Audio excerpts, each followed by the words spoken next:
አንድ አስገራሚ ሚስጥርን ልንገራችሁ። በአሁኑ ሰዓት በዓለማችን ላይ ካሉ እጅግ ውድና ዘመናዊ የስፖርት ማዕከላት በላይ የሰው ልጅን ዕድሜ ሊያራዝም የሚችል አንድ እጅግ ኃይለኛ የጤና መሳሪያ አለ። የሚያስገርመው ግን ይህ መሳሪያ አንድም ሳንቲም አይጠይቅም። ምንም አይነት ልዩ መሳሪያ ወይም ስልጠና አያስፈልገውም። ፈጽሞ ሁላችንም ልናደርገው የምንችለው ቀላል የሆነ ነገር ነው። እሱም መራመድ ብቻ ነው። በየቀኑ ሳታቋርጡ ለአንድ ወር ያክል ብትራመዱ በሰውነታችሁ እናም በአእምሯችሁ ላይ በትክክል ምን ሊከሰት እንደሚችል አስባችሁት ታውቃላችሁ? ክብደታችሁ በአስማት ይመለሳል? ልባችሁ እንደ አዲስ ይገነባል? ወይስ መራመድ ዝም ብሎ የተጋነነ ወሬ ነው? ዛሬ በየቀኑ ለ30 ቀናት ብቻ ለመራመድ ስትወስኑ በሰውነታችሁ ውስጥ የሚፈጠሩትን 12 አስደናቂ እናም ሳይንሳዊ ለውጦችን አንድ በአንድ እንመለከታለን። አንዳንዶቹ ውጤቶች በመጀመሪያው ሳምንት የሚታዩ ሲሆን፣ ሌሎቹ ግን ሕይወታችሁን ሙሉ በሙሉም የሚቀይሩ ናቸው።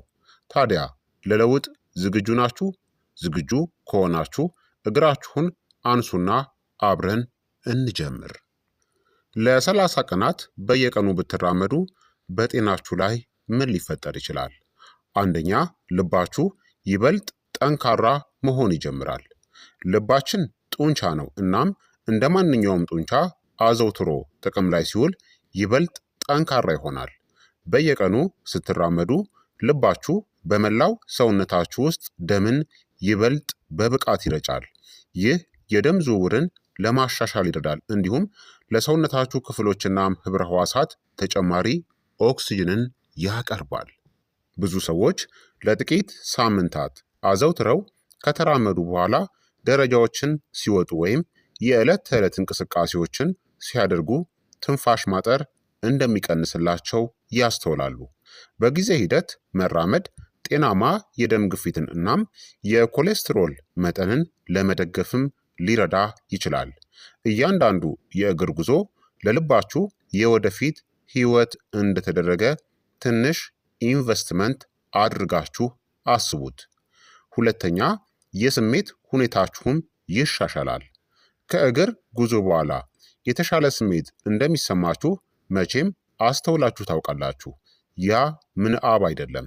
መራመድ በአእምሮ ውስጥ አዎንታዊ ስሜቶችንና ስሜታዊ ደህንነትን ለመደገፍ የሚረዱ ኬሚካሎች እንዲለቀቁ ያበረታታል። አጭር የእግር ጉዞ እንኳን አስጨናቂ ከነበረ ቀን በኋላ አእምሮን ለማጽዳት ይረዳል። ተመራማሪዎችም አዘውትሮ የአካል ብቃት እንቅስቃሴ ማድረግ ከዝቅተኛ የጭንቀት መጠንና ከተሻሻለ የስሜት ሁኔታ ጋር የተያያዘ መሆኑን ደጋግመው ደርሰውበታል። ብዙ ሰዎች የዕለት ተዕለት የጉዞ ልምድን ካዳበሩ በኋላ ይበልጥ የተረጋጉ፣ ደስተኛ እናም ተስፈኛ እንደሚሆኑም ይናገራሉ። ሶስተኛ፣ ክብደትን መቀነስም ትጀምራላችሁ። መራመድ ካሎሪዎችን ለማቃጠል ፈጣኑ መንገድ አይደለም፣ ነገር ግን ለመቀጠል ከሁሉ ቀላሉ ልማዶች ውስጥ አንዱ ነው። በረጅም ጊዜ ሂደት ደግሞ ወጥነት ከከፍተኛ ጥንካሬ ይበልጣል። በየቀኑ መራመድ አጠቃላይ የኃይል ወጪያችሁን ይጨምራል።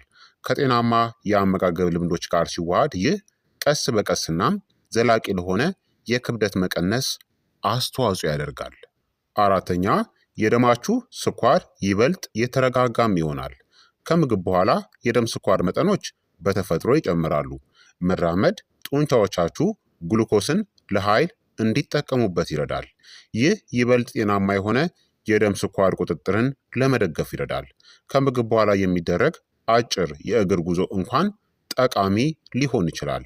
ብዙ የጤና ባለሙያዎችም ከምግብ በኋላ መራመድን ያበረታታሉ፣ ምክንያቱም ሰውነታችን አልሚ ምግቦችን ይበልጥ በብቃት እንዲያቀነባብር ይረዳል።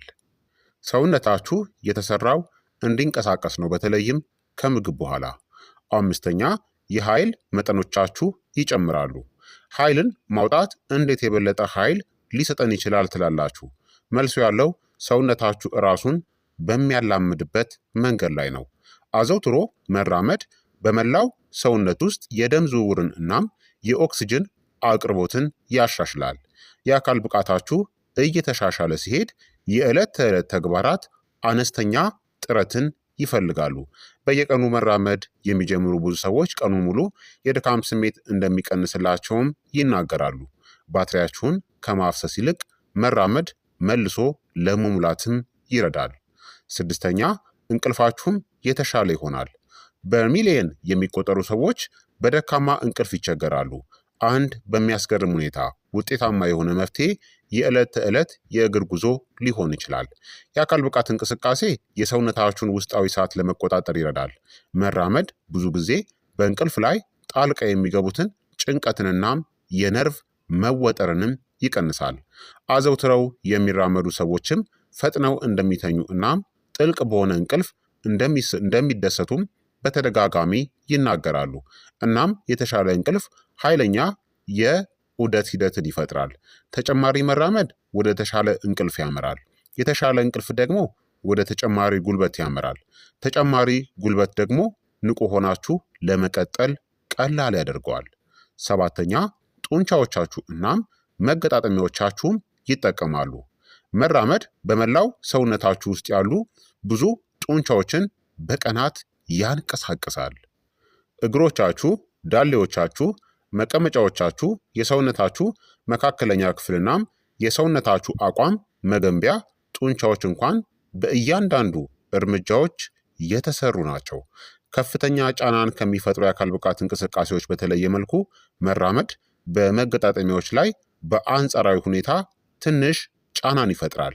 እንቅስቃሴ መገጣጠሚያዎችን ለማለስለስናም የመተጣጠፍን ለመጠበቅም ይረዳል። ለብዙ አዋቂዎች አዘውትሮ መራመድ የሰውነት መገተርን ለመቀነስና የመንቀሳቀስ ችሎታንም ለማሻሻል ይረዳል። እንቅስቃሴ በእውነት ለሰውነታችን ማለስለሻ ቅባት ነው። ስምንተኛ አጥንቶቻችሁ ይበልጥ ጠንካራም ይሆናሉ። እያረጀን ስንሄድ የአጥንት ጥንካሬን ጠብቆ ማቆየት ከጊዜ ወደ ጊዜ ከባድና አስፈላጊም ይሆናል። መራመድ የሰውነት ክብደትንም የሚሸከም የአካል ብቃት እንቅስቃሴ ነው። እያንዳንዱ እርምጃ ለአጥንቶቻችን ጠንካራ ሆነው መቆየት እንዳለባቸው ምልክትን ይልካል። ይህ በጊዜ ሂደት የአጥንትን ጥንካሬን ለመደገፍም ይረዳል። የወደፊት ማንነታችሁም ዛሬ ለምትራመዱት ለእያንዳንዱ እርምጃም ያመሰግናቸዋል። ዘጠነኛ የአእምሮ መነቃቃትን ያገኛል። መራመድ ለሰውነት ብቻ የሚጠቅም አይደለም፣ ለአእምሮም ጭምር ይጠቅማል። የጨመረው የደም ፍሰት ለአእምሮ ህብረ ህዋሳት ኦክስጅንን እናም አልሚ ምግቦችን ያቀርባል።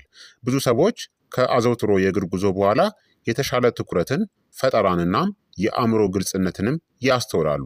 አእምሯችን እንቅስቃሴን ይወዳል። አስረኛ የበሽታ መከላከል ስርዓታችሁም ድጋፍ ያገኛል። አዘውትሮ መካከለኛ የአካል ብቃት እንቅስቃሴ ማድረግ ከጤናማ የበሽታ መከላከል ስርዓት ጋር የተያያዘ ነው።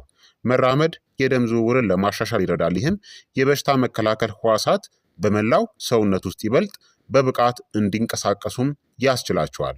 ማንኛውም እንቅስቃሴ በፍጹም እንደማትታመሙ ዋስትና ሊሰጠን ባይችልም ንቁ የሆነ የአኗኗር ዘይቤን ጠብቆ ማቆየት የሰውነታችንን የተፈጥሮ በሽታ መከላከያ ዘዴን ለመደገፍም ይረዳል። መራመድን ለጤናችሁ የሚደረግ የዕለት ተዕለት እንክብካቤ አድርጋችሁ አስቡት። 11ኛ የጭንቀታችሁ መጠኖችም ይቀንሳሉ። ዘመናዊ ህይወት እጅግ አስጨናቂ ነው። እንደምታውቁት የሥራ ማጠናቀቂያ ቀናቶች፣ ሂሳቦች፣ የትራፊክ መጨናነቅ፣ ኃላፊነቶች፣ ይህ ሁሉ በእናንተ ላይ ይደማመራል። መራመድ የተፈጥሮ ማስተካከያ ቁልፍን ይሰጣል። የመራመድ ዑደታዊ እንቅስቃሴ ሰላማዊ እናም ማሰላሰያም ሊሆን ይችላል። ታዲያ በውጭ መውጣት መራመድ ንጹህ አየርናም ተፈጥሯዊ አካባቢዎችን እንድታገኙ በማድረግ ይበልጥ የላቁ ጥቅሞችን ይሰጣል። አንዳንድ ጊዜ መፍትሄው በጥብቅ ማሰብ አይደለም፣ ይበልጥ መንቀሳቀስ ነው። 12ኛ ኃይለኛ የሆነ ልማድንም ትገነባላችሁ። ምናልባትም ትልቁ ለውጥ አካላዊ አይደለም፣ ስነ ልቦናዊ ነው። ለአንድ ወር በየቀኑ የእግር ጉዞ ማድረግ አንድ አስፈላጊ ነገርን ያረጋግጣል። ለራሳችሁ የገባችሁትን ቃል መጠበቅ ትችላላችሁ። እያንዳንዱ ቀን በራስ መተማመናችሁን እናም ራስን የመግዛት ዲሲፕሊናችሁን ያጠናክራል። ከ30 ቀናት በኋላ መራመድ ብዙ ጊዜ እንደ አሰልቺ ስራ መታየቱን ያቆማል። እናም የማንነታችሁም አካል መሆን ይጀምራል። እውነተኛ ለውጥ የሚጀምረው ያኔ ነው። ምክንያቱም የተሳኩ የጤና ጉዞዎች የሚገነቡት በልማዶች ላይ እንጂ በጊዜያዊ መነቃቃት ላይ አይደለም። ታዲያ ከአንድ ወር የዕለት ተዕለት የእግር ጉዞ በኋላ ብዙ ሰዎች የተሻለ የስሜት ጉልበት፣ የጉልበታቸው መጨመር፣ የተሻለ እንቅልፍ፣ የጭንቀት መቀነስ፣ የተሻለ ጽናት፣ የቀለለ እንቅስቃሴ፣ ሊኖር የሚችል የክብደት መቀነስ፣ የተሻለ በራስ መተማመንና የተሻለ አጠቃላይ ጤናም ይኖራቸዋል። በአጠቃላይ መራመድ ቀላል ሊመስል ይችላል። ውስብስብ በሆኑ የአካል ብቃት ፕሮግራሞችናም በተአምራዊ የጤና ማረጋገጫዎች በተሞላ ዓለም ውስጥ ብዙ ጊዜ መራመድ ችላ ይባላል፣ ጊዜም አይሰጠውም። ስለዚህ ከዛሬ ጀምሮ ለሚቀጥሉት 30 ቀናት በየቀኑ ተራመዱ። ሰውነታችሁ፣ አእምሯችሁ፣ የወደፊት ማንነታችሁ በሚከሰተው ነገር ሊደነቁ ይችላሉ። ታዲያ ለአንድ ወር ብቻ አይደለም። አንድ ወር ተራምዳችሁ ውጤቱን እያያችሁ ምንጊዜም ቢሆን እርምጃን ቢያንስ ለ30 ወይም ለ40 ደቂቃ በየቀኑ በመራመድ መላ ጤናችሁን መጠበቅ ትችላላችሁ ማለት ነው። ታዲያ ይህንን ቪዲዮ ከወደዳችሁትና ከተማራችሁበት ላይክ ማድረግና ሰብስክራይብ ማድረግን እንዳትዘነጉ። ይህ ቪዲዮ ለሚያስፈልገው ሰው ሁላ፣ ጤናውን መጠበቅ ለሚፈልግ ሰው ሁላ ሼር ማድረጋችሁን እንዳትረሱ። የዛሬው የጤና ትምህርት እንግዲህ ይህንን ይመስል ነበረ። በቀጣይ የጤና ትምህርት እስከምንገናኝ እኔንም እናንተንም ቸር ያቆየን። መልካም ጊዜ፣ መልካም ቆይታ